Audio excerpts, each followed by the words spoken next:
Para mim é sempre uma alegria retornar à casa do Senhor, assentado, ouvindo o pregador, ou até mesmo expondo a palavra do nosso Deus. Como o nosso amado diácono disse, iremos continuar o livro de Neemias.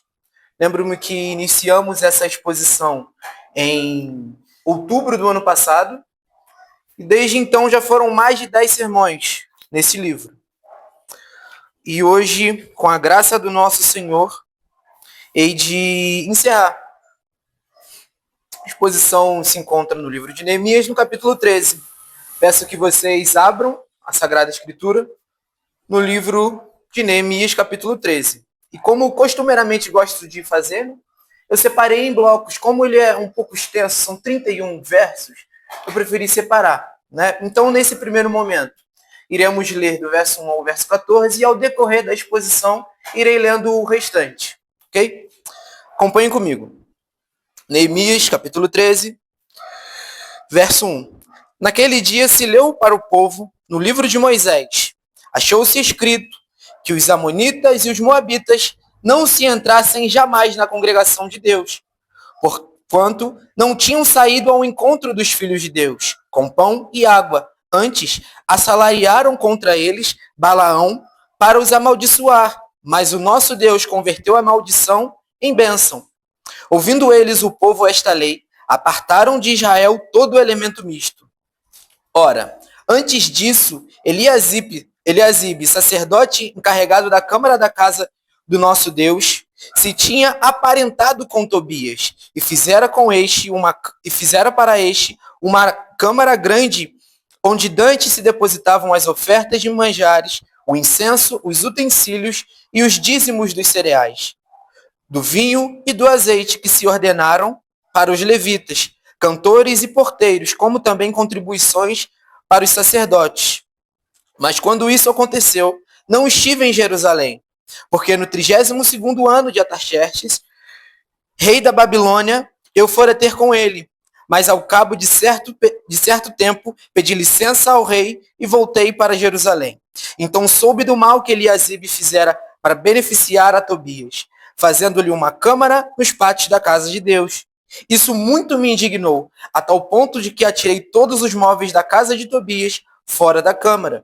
Então ordenei que se purificassem a câmara e tornei a trazer para ali os utensílios da casa de Deus, como as ofertas de manjares e o incenso. Verso 10. Também soube que os quinhões dos levitas não se lhes davam, de maneira que os levitas e os cantores que faziam serviço tinham fugido cada um para o seu campo. Então contendi com os magistrados e disse: por que desamparou a casa de Deus? Ajuntei os levitas e os cantores e os restituí a seus postos. Então todo Judá trouxe os dízimos dos cereais, do vinho e do azeite aos depósitos. Por tesoureiros dos depósitos pus Selemias o sacerdote, Zadok o escrivão, e dentre os levitas Pedaías como assistente deles, Hanã, filho de Zacur, e de Matanias, porque foram achados fiéis, e se lhes encarregou que repartissem as porções para seus irmãos. Verso 14. Por isso, Deus meu, lembra-te de mim e não apague as beneficências que eu fiz à casa de meu Deus para o seu serviço. Curvemos as nossas frontes, oremos mais uma vez ao nosso Senhor. Pai Santo, mais uma vez, ó Senhor, o seu servo se achega a Ti. E dessa vez, ó Senhor, clamando para que o Senhor venha nos iluminar. Ilumine-nos, ó Senhor. Ilumine a mim, que hei de expor a Tua palavra. Ilumine ao Teu povo para que eles compreendam, ó Senhor. Pois temos a plena certeza de que a parte do Teu Espírito, qualquer uma dessas coisas é impossível, Senhor. Assim eu rogo e peço no nome do amado. Amém. Bem, quem lida ou já lidou com crianças sabe como é difícil educá-los, não é verdade? Eu me recordo que mais ou menos quando eu tinha 7 para 8 anos e aí minha irmã tinha 6 para 7 anos, nós morávamos no Vila Felipe. Certa vez ficamos sem energia, né? E me recordo vagamente da minha falecida avó falando pra gente, enfaticamente, para que nós ficássemos em casa e não saíssemos de casa. O nosso tio estava como nosso tutor. para que ela fosse para o trabalho. Ela precisava trabalhar, então ela falou, fique em casa com seu tio. E, assim, durante o dia foi bem tranquilo, né? Mas chegou a noite, eu percebi que a noite era um pouquinho escura e assustadora. Eu e minha irmã. Então, assim, fizemos um plano para que pudéssemos sair e ir para casa de uma amiga de uma tia nossa, que nessa casa a gente sabia que tinha luz, né? E assim, nós fomos, saímos antes, esperamos ele dormir, saímos e fomos para essa casa. Assim que ele dormiu, a gente foi, saímos, e eu me recordo que estava tudo indo muito tranquilo. Até que a gente até mesmo pegou uma carona com um ônibus, o ônibus estava no ponto, a gente morava no ponto final, e aí um ônibus estava subindo, a gente pediu carona e ele nos deu carona, né? E aí eu lembro que a casa dela não ficava muito longe, a gente chegou até rapidamente. E assim, a gente nesse meio tempo a gente estava pensando várias coisas, como vamos assistir televisão, vamos fazer várias coisas, assistir desenho. E assim, foi muito. O nosso plano parecia muito bom. Até que chegamos lá. Percebi que o tiro saiu pela culatra. Por quê? Assim que nós chegamos lá, nós pensamos todas essas coisas, ela nos fez voltar pelo mesmo caminho que nós havíamos ido. E, assim, o melhor ainda estava por vir. Assim que chegamos em casa, depois a minha avó chegou, e ela, assim, veio e nos deu realmente um corretivo. Ela não chegou a nos agredir, mas ela nos deu um corretivo que deveríamos, né? Ela chamou a atenção e tudo mais, mas sobrevivemos. Estou vivo aqui para contar, então deu tudo certo no final das contas, né? E assim, quando ela chegou em casa, ela colocou ordem na casa. Ela colocou ordem no barraco. Resumo da história. Nós nos comprometemos a ficar em casa, mas ela saiu e assim que o nosso tio dormiu, nós saímos de casa. E assim também foi com Israel.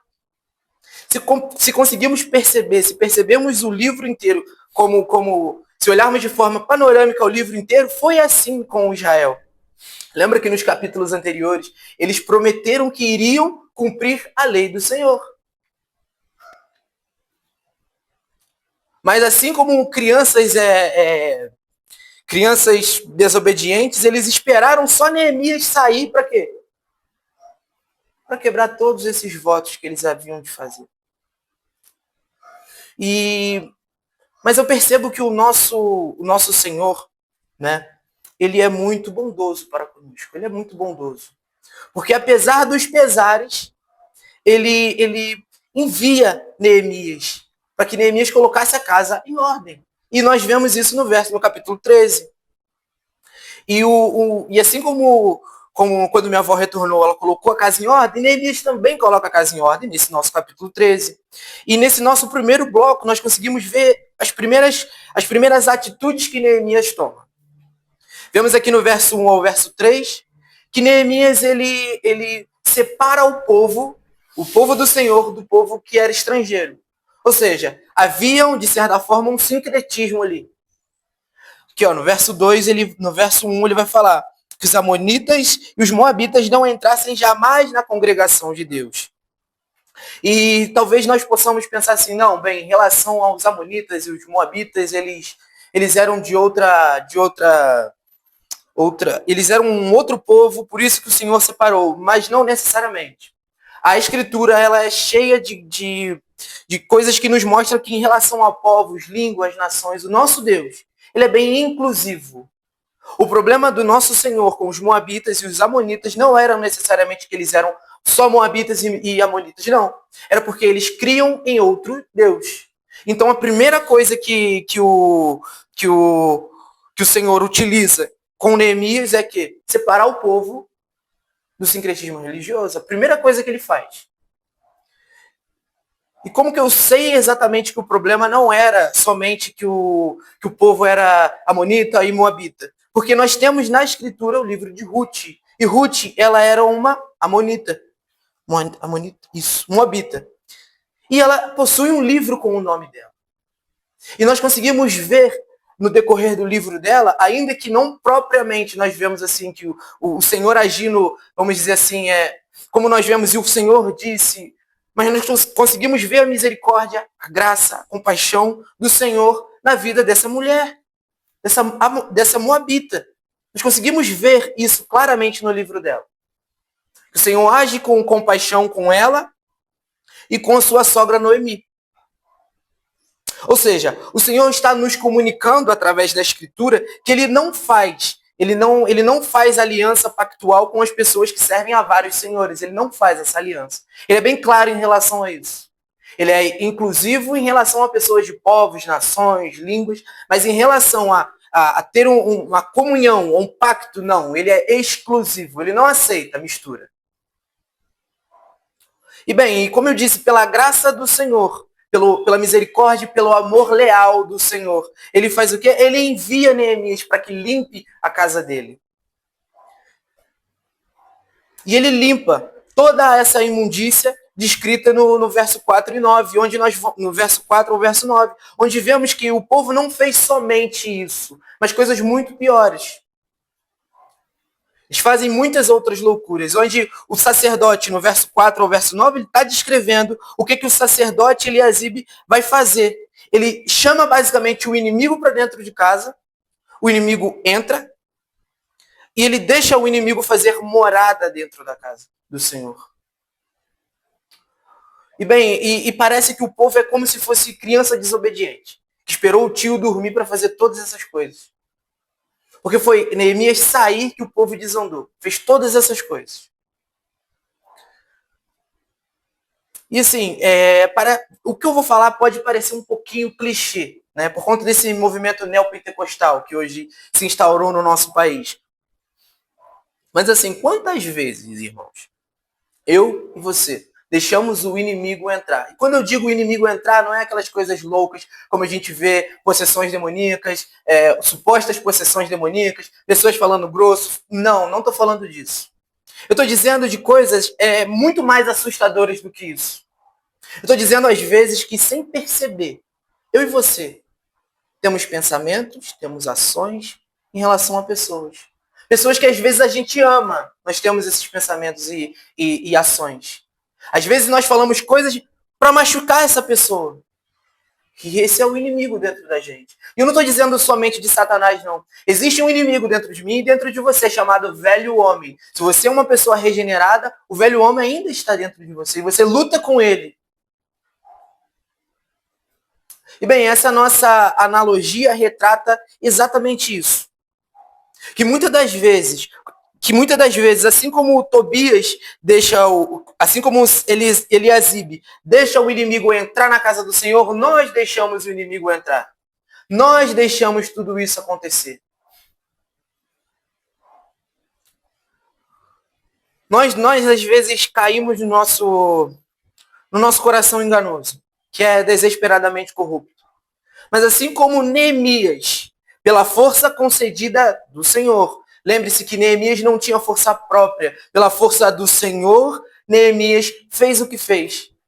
Pela força do nosso Senhor, que é autor e consumador de nossa fé, que já despojou e humilhou e triunfou publicamente sobre os inimigos. Assim Neemias utilizou desse poder. Utilizou desse poder.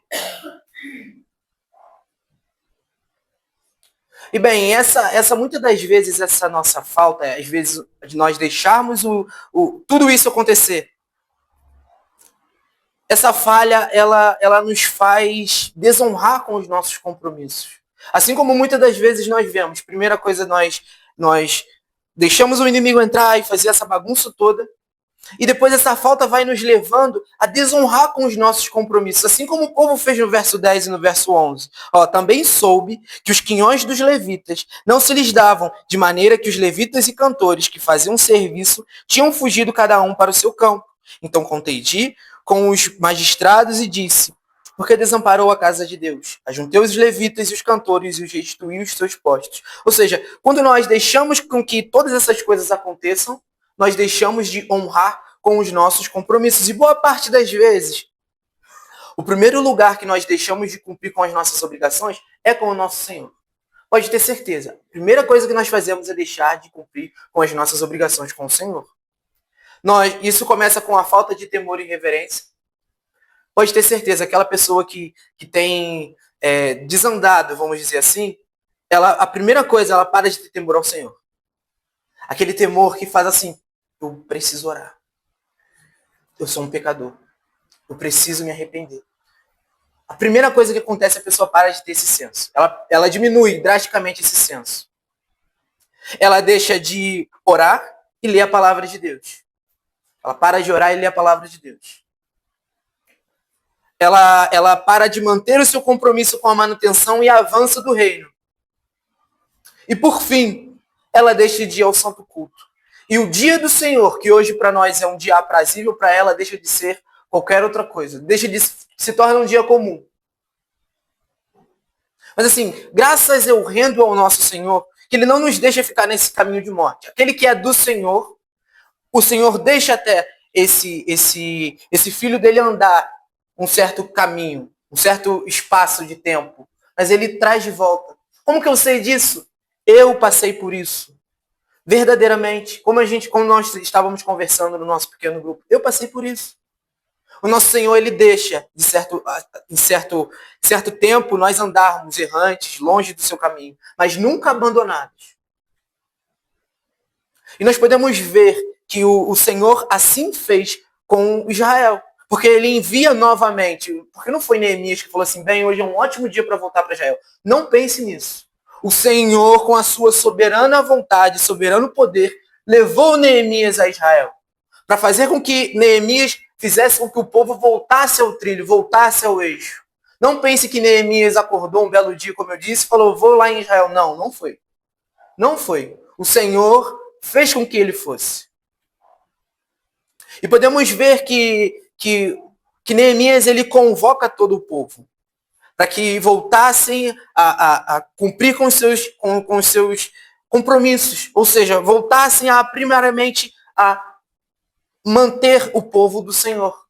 Os levitas, os cantores, nós podemos ver. E se nós observarmos o segundo bloco, veremos assim uma coisa talvez não, eu creio que uma coisa muito mais séria do que somente deixar de, em grosso modo, deixar de dar o dízimo, deixar de trazer as ofertas. Uma coisa muito mais séria, muito mais profunda que nós devemos ter atenção. O que o povo faz no nosso segundo bloco? Acompanhe comigo. O verso 15 ao verso 22. Naqueles dias vi em Judá os que pisavam lagares ao sábado e traziam trigo que carregavam sobre jumentos, como também vinho, uvas e figos, e toda sorte de cargas que traziam a Jerusalém no dia de sábado. E protestei contra eles por venderem mantimentos nesse dia.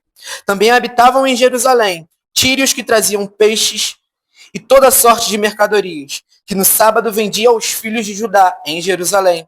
Contendi com os nobres de Judá e lhes disse, que mal é este que fizeste profanando o dia de sábado? Acaso não fizeram vossos pais assim, e não trouxe o nosso Deus todo este mal sobre nós e sobre essa cidade? E vós ainda trazeis ira maior sobre Israel, profanando o sábado, dando já sombra às portas de Jerusalém.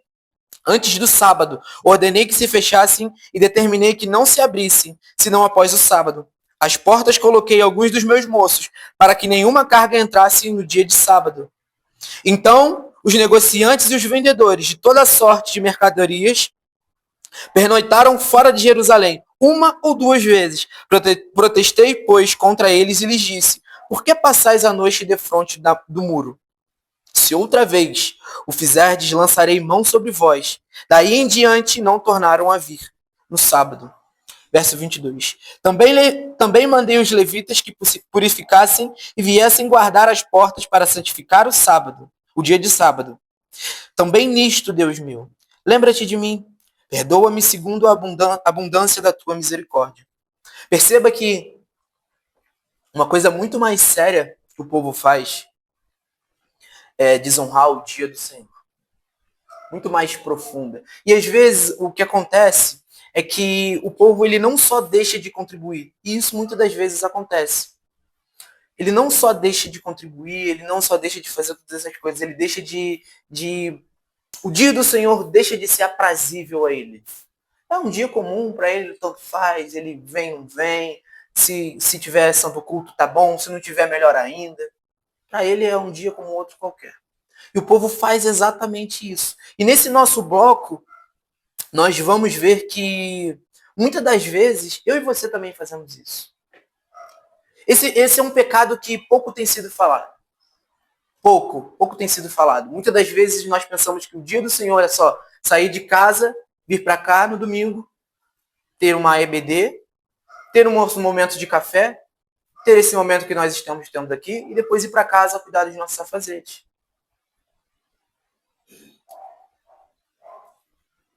Não podemos fazer tal loucura.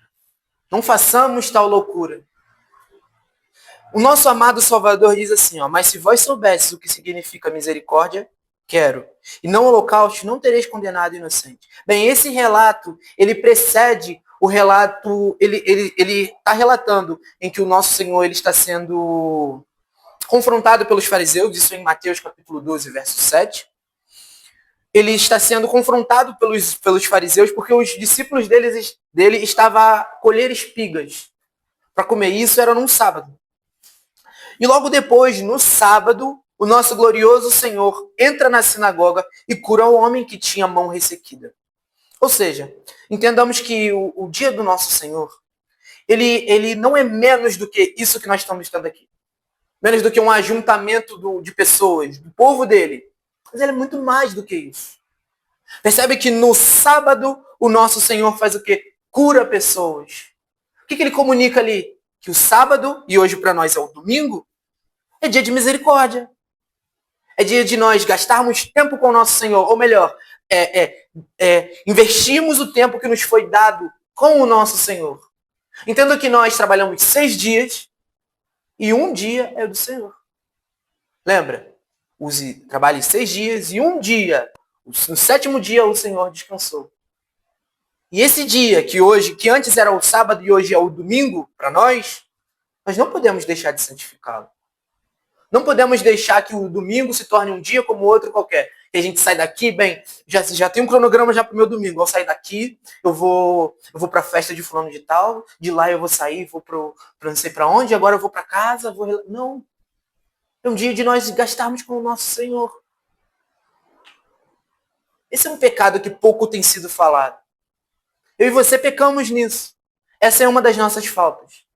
Nós devemos nos atentar a isso. Porque não é como muitos falam assim, não, o 4º mandamento ele não vale, não. A gente tem 9, mas o 4º lá não vale, não. Santifique o sábado. Não, ele não vale mais, porque no Novo Testamento não é muito citado. Não é assim que funciona. Entenda que não é assim que funciona. A Escritura ela não pega uma parte e fala assim, não, esse mandamento do Senhor é menos importante do que esse. Não é. Podem ter certeza de que não é. Eu sei, irmãos, que as semanas são corridas, que os dias são corridos. Nós estávamos conversando, eu e o diácono, de que como estava sendo as semanas corridas aí no trabalho, a pessoa falta, você tem que fazer o trabalho por 2, e a gente sabe disso. Sabemos que é corrido. Sei. Mas ainda assim o nosso Senhor, ele promete, olha, trabalhe 6 dias, faça as coisas em 6 dias. Mas o 7º dia, ou melhor, nós hoje entramos já no descanso, que antes era 6 dias e depois descanso. Não, hoje nós somos descanso e depois os 6 dias. Hoje essa é a realidade do povo de Deus. Então nós devemos entender, gastar tempo com o nosso Senhor no domingo. Bem, uma das coisas que eu percebo que o nosso Senhor ele nos mostra em relação ao domingo, em relação antes ao sábado, é que além de ser um mandamento legal, ou seja, de legalmente ser um mandamento, ele manda, só isso já deveria ser suficiente para que nós fizéssemos exatamente o que ele está mandando, mas é bom, é aprazível, o povo dele é bom. Uma coisa muito bela que as Escrituras vão nos mostrar e nos ensina muito em relação à educação infantil é exatamente isso. É que seguir a lei do Senhor, ela não somente faz o bem para nós, ela não só nos faz bem. Esse é um desafio que nós, o povo do Senhor, quando temos filhos, nós devemos mostrar, é que não só as leis do Senhor, ela é boa. É boa para para preservar-nos. Mas é bom, é gostoso, é aprazível. Esse é um dos desafios, é mostrar que é bom, gostoso, entende? Muito mais do que somente uma liturgia. Não, é bom. Dia do Senhor. E nesse nosso bloco podemos perceber que para isso às vezes nós temos que ser radicais. Às vezes nós temos. Porque caso contrário não vai haver nenhuma mudança. Pode ter certeza, irmãos. Não vai ter nenhuma mudança. Não vai ter. Entenda que primeiro ele fala aos domésticos da fé, no verso 17, 18, ele fala com os domésticos da fé. E é exatamente isso que o Senhor está fazendo conosco. No verso 17, contendi com os nobres de Judá, e lhes disse, que mal é este que fazeis profanando o dia de sábado? Acaso não fizeram vossos pais assim?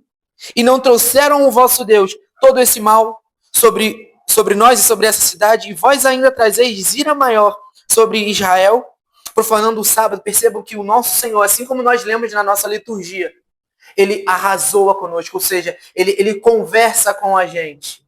Ele fala conosco. Essa é a diferença do povo do Senhor com qualquer outro povo que não é do Senhor. Ele conversa com o seu povo, ele alerta, não façam tal loucura. E hoje o Senhor me trouxe aqui para que falasse exatamente sobre isso. Não façam tal loucura. Pode percebamos aqui no verso 21, protestei, pois, contra eles e lhes disse, por que passais a noite defronte do muro? Se outra vez o fizerdes, lançarei mão sobre vós. Daí em diante não tornaram a vir no sábado. Percebe que ele não, que aqui no verso 21, em relação àquele que não era do povo, ele não arrasou. Ele não fala assim, não façam isso. Não, é por que vocês estão fazendo isso? Se vocês vierem aqui de novo, eu vou tomar a devida atitude. Percebe isso? Percebe que aqui, o nosso Senhor comunica que ao povo dele, ele fala, não façam assim. Não façam dessa maneira. Não façam. Ande no meu caminho. Mas aquele que não é o Senhor, ele não fala assim.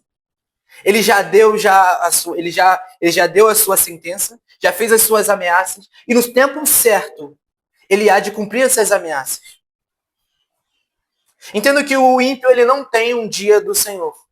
Não tem. Ele não separa um dia do Senhor. Ele não ama o Senhor. Não ama o Senhor. Não podemos nos igualar a eles. Entendam, não, mas fulano de tal faz. Fulano de tal é do Senhor? Não, então eu não quero saber. O que a Bíblia diz a respeito disso? Então eu não quero saber. Temos que ser assim, realidade. Bem, hoje no domingo, cara, tu vai na igreja, tu vai ficar só fazendo coisa de igreja? Como assim, no domingo? No domingo trabalha de segunda a sábado, alguns que trabalham de segunda a sábado. O único dia de descanso vai para a igreja? Como assim? O que a Bíblia diz a respeito a isso? Bem, eu preciso santificar o dia do Senhor. Então eu vou santificar o dia do Senhor. Não quero saber o que o ímpio está fazendo. Não me importa. O Senhor já falou para ele. No tempo certo, eu hei de te julgar. E você vai para o inferno. No despejar da minha ira. Essa é a realidade. Mas não é a minha realidade, não é a sua realidade. Não façamos tal loucura. Porque por amor do seu povo, o Senhor, se for preciso que o Senhor pese a mão, assim ele fará. Façamos por amor. Em amor. E não na dor. Percebam que em Mateus 7, o Senhor, em Mateus 7, há uma parte em que o nosso Senhor fala assim, nem todo aquele que me diz Senhor, Senhor, herdarão o reino dos céus. De quem herdarão o reino dos céus, ó Senhor? Todo aquele que pratica a verdade, aqueles que guardam o meu mandamento. Esse sim, onde herdar? Pelos seus frutos os conhecereis. Não é o que o nosso Senhor fala? Percebam que muitas das vezes, quem está dentro das igrejas, eles pensam assim, não, aquele que diz Senhor, Senhor, é aqueles que estão lá fora, lá no mundo, lá. Não é. Não é. Esse texto não está se referindo àqueles que estão fora do mundo, de dentro das igrejas. Não está. Aqueles que creem no Senhor, não é. Aqueles que dizem crer, não é. Percebam que o Senhor não faz nem menção dessas pessoas. Não há menção delas aqui. Não há. Por quê? Porque eles são vasos de ira. Nós não somos vasos de ira.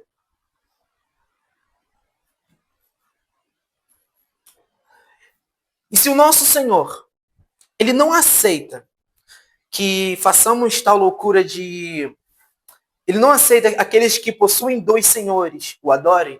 Ele não aceita. Trabalho com ímpios, eu trabalho com ímpios.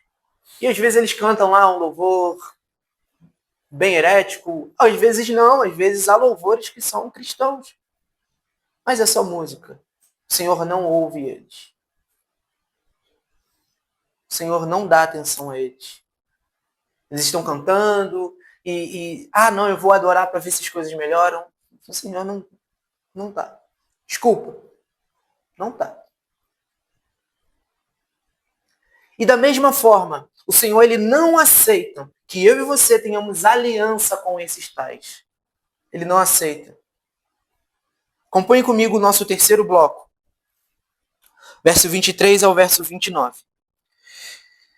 Vi também naqueles dias que judeus haviam casado com mulheres asdoditas, amonitas e moabitas. Seus filhos falavam meio asdodita e não sabiam falar judaico, mas a língua de seu respectivo povo.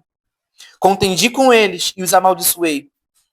E os espanquei alguns deles, e lhes arranquei os cabelos, e os conjurei por Deus, dizendo: não darei vossas filhas e seus filhos, e não tomarei mais suas filhas, nem para vossos filhos, nem para vós mesmos. Não pecou nisso Salomão, rei de Israel? Todavia, entre muitas nações não havia rei semelhante a ele, e ele era amado do seu Deus, e Deus o constituiu rei sobre todo Israel. Não obstante isso, as mulheres estrangeiras o fizeram cair no pecado. Dar-vos-íamos nós ouvidos para fazermos todo este grande mal, prevaricando contra o nosso Deus, casando com mulheres estrangeiras. Um dos filhos de Joiada, filho do sumo sacerdote Eliasibe, genro de Sambalate, o Oronita, pelo que o afugentei de mim. Verso 29. Lembra-te deles, Deus meu, pois contaminaram o sacerdócio, como também a aliança sacerdotal e levítica. Bem, esse texto vai me recordar muito ao texto que o nosso amado irmão Gabriel, ele vai falar sobre que o crente não tem que se aliançar com o descrente. Eu concordo. Não é porque ele falou, é porque está na Escritura. Não devem se aliançar com o descrente. Aquele que e quando eu digo isso, eu não estou dizendo assim que aquele que foi convertido pelo Senhor, mas já está casado com um descrente ou uma descrente, ele vem a se separar dela. Isso não é bíblico. Não é bíblico fazer tal coisa. Mas se você é solteiro, se você não tem um cônjuge, não se aliance com aquele que não é cristão. Mesmo que você tenha que ir lá em Salvador buscar uma varoa. Mesmo que você tenha que ir longe, do outro lado do país, não se aliance com quem não é do povo do Senhor. Não façam tal loucura. Salomão não fez essa loucura? As mulheres dele não fez ele cair em pecado? Percebe? E assim, às vezes é necessário um pouco de ser um pouco energético. Entenda, eu não digo que devemos ser violentos. Não estou dizendo isso. Mas, principalmente com aqueles que nós amamos. Mas devemos fazer o possível para que eles não venham a se aliançar com um descrente. Quando eu digo se aliançar, não é somente casamento, não. É verdadeiramente ter uma aliança íntima, uma amizade íntima. Se você tem um filho que ele busca ter amizade com o ímpio, busque não deixar que ele tenha amizade com o ímpio. Íntima, amizade ímpia. Não deixe. Lute para que isso não aconteça. Se você é uma dessas pessoas que prefere o povo ímpio do que o povo do Senhor, lute contra isso. Não caia nessa asneira. Não, eu vou converter ele. Eu acho difícil. Não, eu vou. Agora tá chegando o carnaval. Eu vou evangelizar no bloquinho de carnaval. Não caia nessa loucura, gente. Fazer um bloquinho de carnaval, não caia nessa loucura. A palavra é bem enfática em relação a isso. E se for necessário ser duro com seu filho, ou com sua filha, ou com alguém que você ama muito, com alguém que é do povo do Senhor, seja duro. Entenda que o nosso Senhor, ele corrige a quem ama. Ele ama e ele corrige. Ele é um bom pai. Ele corrige. E nem sempre é na base da conversa. Percebe que aqui no verso, no nosso bloco anterior, o Neemias, utilizado por Deus, ele fala com o povo, não façam tal coisa, não façam isso. E já no nosso terceiro bloco ele vai lá e espanca o pessoal. Percebe? Energético. Ele foi energético, foi necessário. Estou dizendo que você tem que espancar seu filho, bater no seu filho? Não, absolutamente não. Às vezes, se for necessário ser duro, ser firme, que seja firme. Por quê? Porque o nosso Senhor, se for necessário que pese a mão sobre nós, ele vai fazer. Por amor do seu nome, por amor do seu povo, ele vai fazer. Pode ter certeza, ele vai fazer. Não podemos permitir que os nossos venham a se aliançar com ímpios. Caso pode a escuridão e a luz ter comunhão? Absolutamente não. Lutemos, irmãos, para que eles não venham a se corromper, nem mesmo a gente venha a se corromper. Parece que não, mas é difícil às vezes. É uma luta. Santificação é uma luta. Ainda mais quando você vive perto de ímpios. Você ouve coisas que não são boas. Comentários que às vezes não são bons. E que às vezes te fazem pensar naquilo. Pô, é verdade o que ele está falando. Percebe? Às vezes falar mal do patrão. Pô, o patrão está sendo mão de vaca. Não sei. E às vezes você concorda lá no seu coração. Pô, realmente, não sei o que, é ruim mesmo. Né? Como assim? Tu é crente, vai ficar reclamando? Porque Entenda que o patrão que está na tua vida foi o Senhor que colocou. Em última análise, quando você reclama de algo, você está reclamando do Senhor. Pode ter certeza. Ah, não, pô, sei lá, minha vida financeira está muito ruim, eu não estou arrumando trabalho, nossa, está horrível, ó céus, ó dia. Está reclamando do Senhor. Ele é soberano, ele decreta todas as coisas. Inclusive, tudo isso. Então lutemos para que nosso coração não caia nesse engano. De se aliançar com o ímpio. De pensar como ímpio. Agir como ímpio. Mas às vezes a gente não fala como ímpio e vem no domingo na igreja. Não façamos tal coisa. Entendamos que misturar veneno na água não faz com que o veneno deixe de ser veneno. Mas faz com que a água deixe de ser potável. A água se torne venenosa. Água amarga. Uma realidade na nossa vida. Realidade do mundo. E bem, eu creio que estamos chegando em nosso último bloco. E ele se encontra no verso 30 e 31. Acompanhe comigo. Limpei-os, pois, de toda estrangeirice, designei o serviço dos sacerdotes e dos levitas, cada um no seu mistério, como também o fornecimento de lenha em tempos determinados, bem como as primícias. Lembra-te de mim, Deus meu, para o meu bem.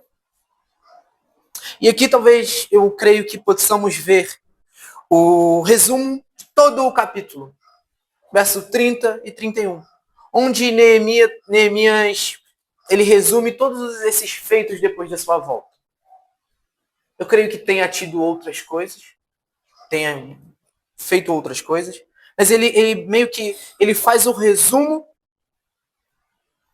do capítulo 13 nesse nosso último bloco.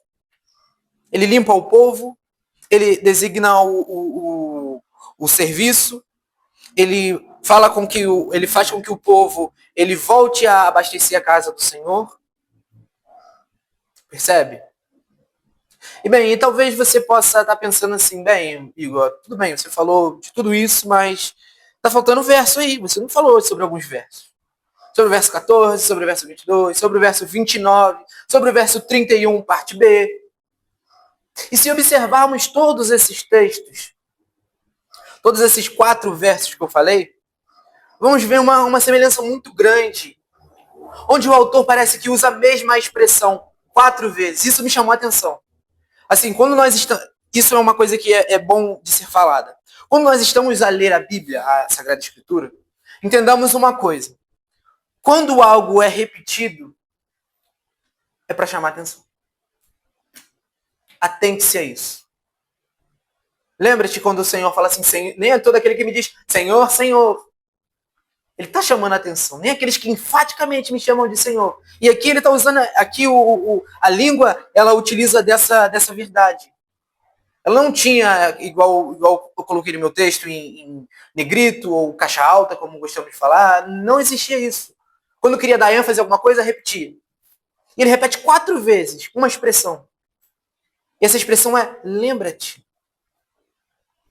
Isso me chamou a atenção, eu fui entender o que significa isso.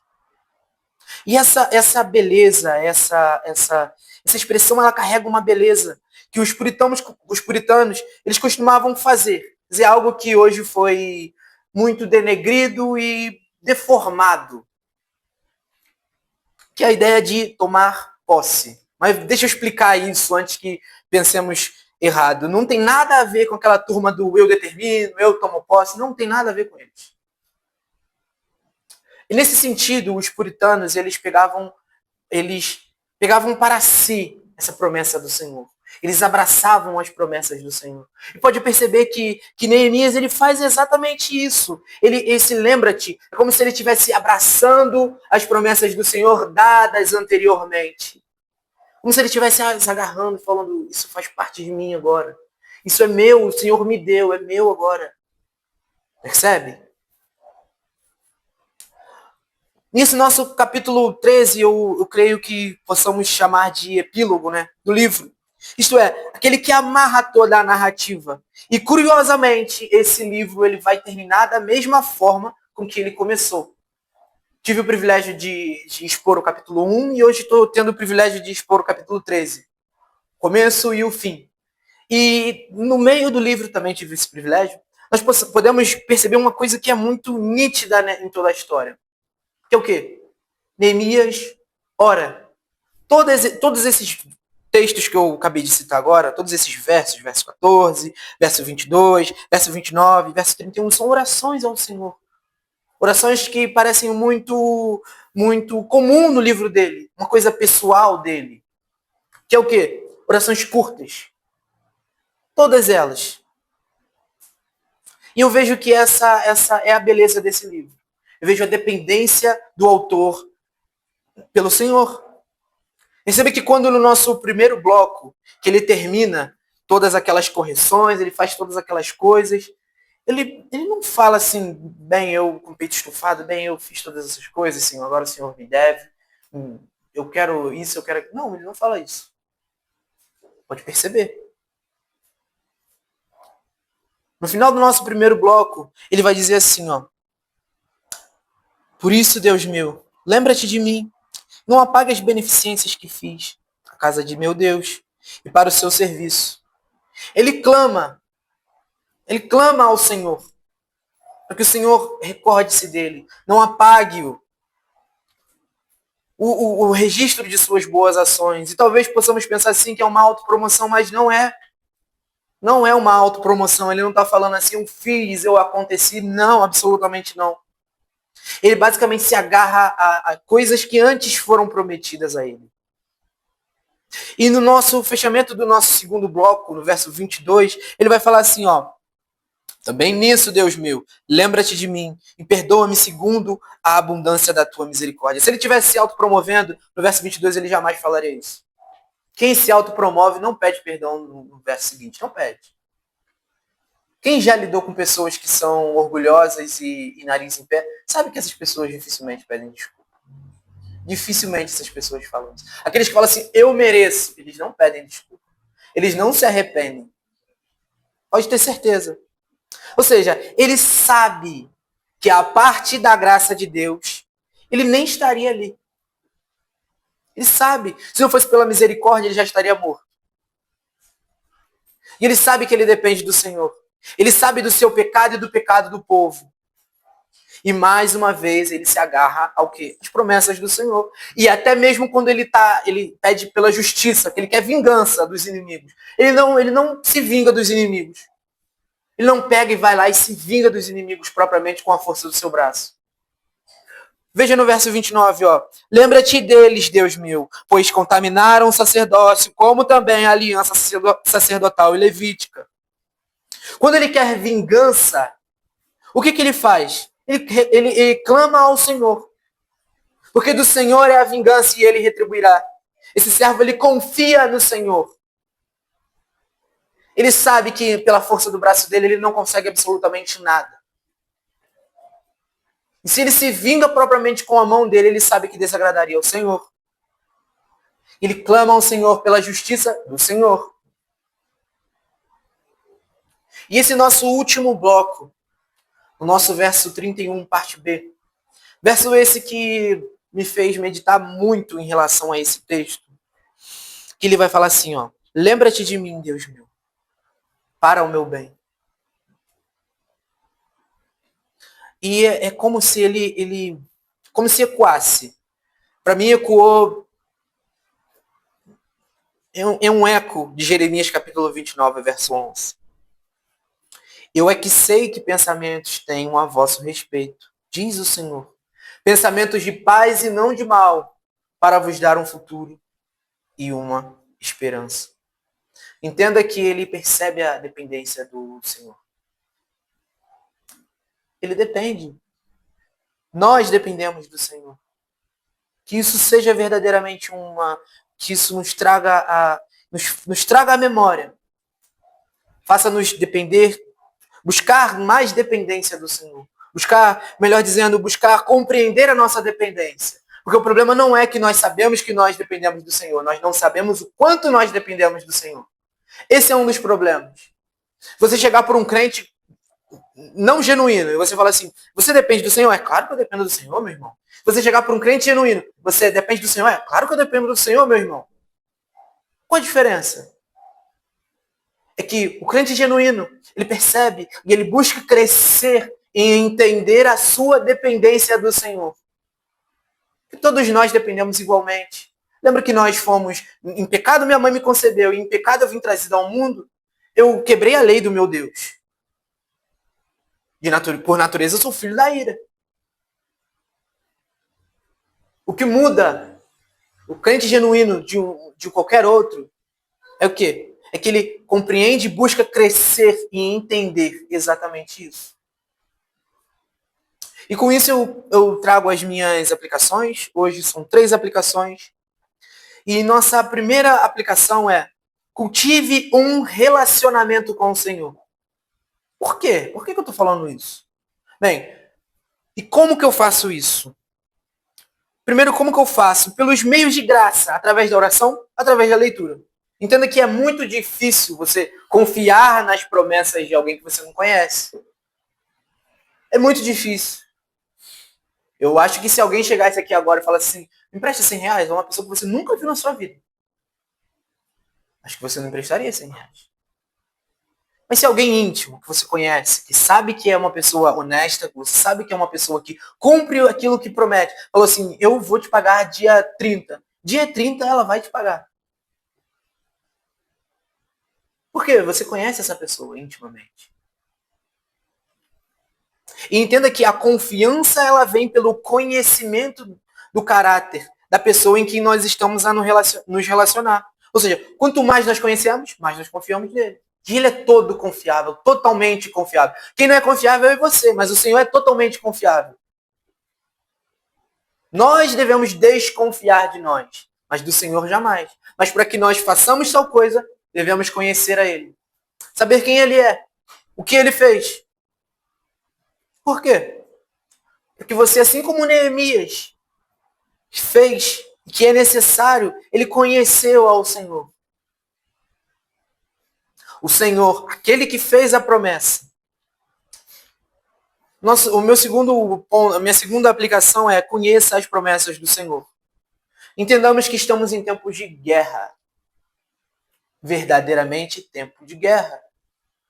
Se antes No tempo de Paulo, ele fala que é chegado o tempo do Senhor, o tempo está próximo e tempos ruins estão chegando. Quem dirá agora? Quase 2000 anos depois de Paulo. Estamos em guerra. Ainda que aqui no nosso país não sejamos perseguidos, estamos em guerra. Entenda que o inimigo é muito mais sutil do que ele apontar uma arma na sua cabeça. Ele não se importa se você vem aqui ao domingo ou se você vai num centro espírita na segunda-feira. Ele não se importa. Ou se você vem somente aqui no domingo. Ele se importa com o que você faz quando você ouve a palavra de Deus. Quanto efeito a palavra de Deus tem feito na sua vida. Ele se importa com isso. O seu inimigo interior, que é o velho homem, ele quer te corromper o tempo inteiro. Ele quer me corromper. Ele não quer que seja feita a vossa vontade, mas sim a vontade dele. Entenda? E para que você consiga ter força para fazer assim como Neemias, nós precisamos conhecer. Entendo que se observarmos o primeiro capítulo de Neemias, nós vamos ver que ele conhecia intimamente o Senhor. E no decorrer do livro, quando ele tem que se defender dos inimigos e tudo mais, como vemos no capítulo 4, ele recorre ao Senhor.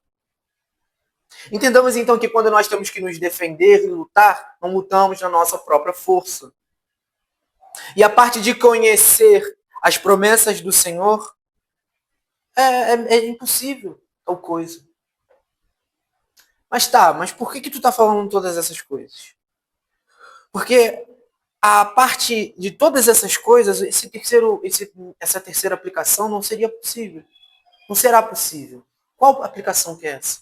Fazer assim como Neemias tomou posse das promessas do Senhor. É impossível você tomar posse das promessas do Senhor se você não confia nele. Ele te faz uma promessa, você não conhece. Primeiro, você não conhece ele. Você não confia nele. Segundo, você não conhece as promessas dele. Como que você vai tomar posse de algo que você não conhece? Prometida por alguém que você também não conhece.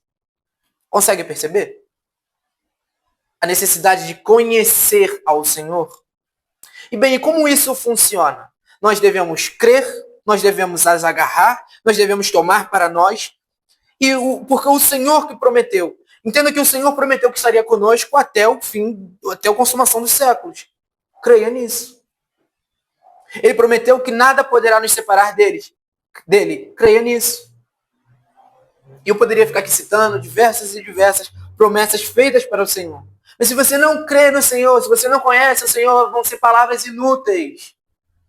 Jogadas ao vento. Fala com o ímpio sobre o Senhor.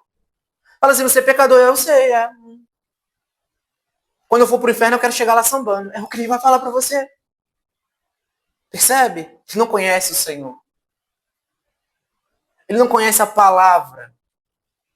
Entenda que se você não conhece o Senhor, tudo isso que eu falei aqui, talvez nessas 1 hora de sermão, sabe o que vai ser? Vão ser palavras jogadas ao vento, que talvez possa trazer alguma euforia para você possa sair daqui eufórico, talvez, ou talvez não, minha voz é meio ruim. Mas é só isso. Essa euforia, ela vai durar até amanhã, talvez, ou até mesmo hoje à noite ela vai sumir, e acabou o dia, e vamos fazer os nossos afazeres e viver a nossa vida. Por isso, meus irmãos, eu tenho clamado ao Senhor, eu clamo ao Senhor para que Ele derrame do seu conhecimento em nós, irmãos.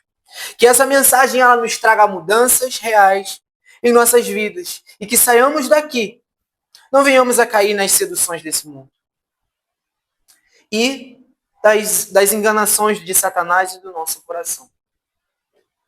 Amém, irmãos?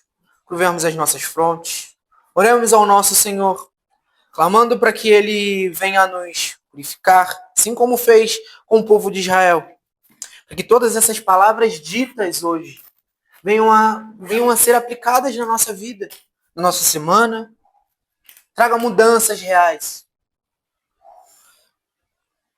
Pai justo,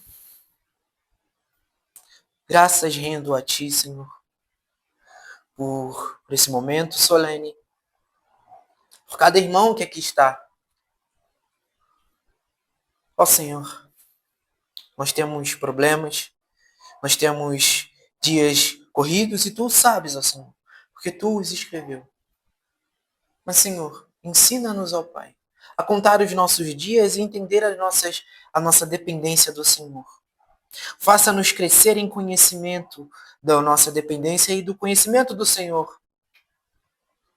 Que não venhamos, ó Senhor, a cair nas seduções do mundo.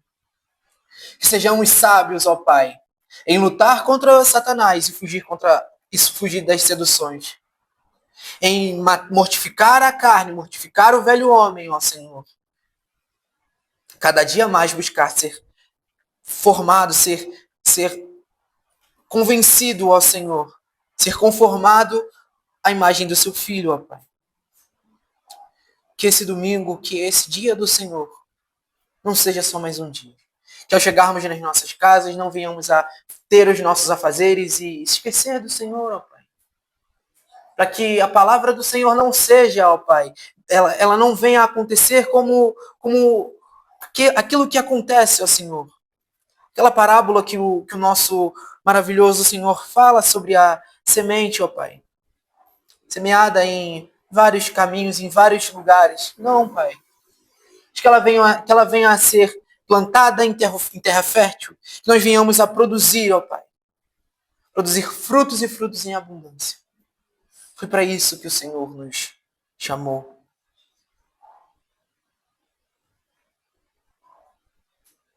Que essa repreensão, que esse ensinamento, que esse consolo, ó Pai, faça diferença na nossa vida. Nos transforme, Senhor. Tu nos sonda, tu nos conhece, tu sabes, ó Pai. Não porque o Senhor olha na presciência, em presciência, não. Mas porque o Senhor formou a nossa substância. Não há nada que o Senhor não conheça. Tenha misericórdia, Pai, do teu povo. Senhor, rogo o nome do amado, ó Pai. Que o reino avance e o Senhor receba a glória que lhe é devida.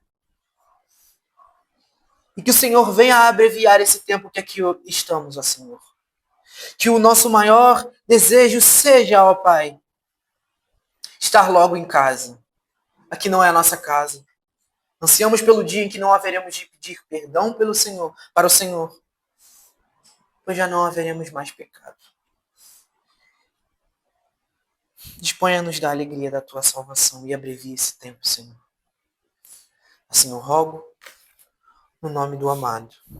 Amém, Senhor.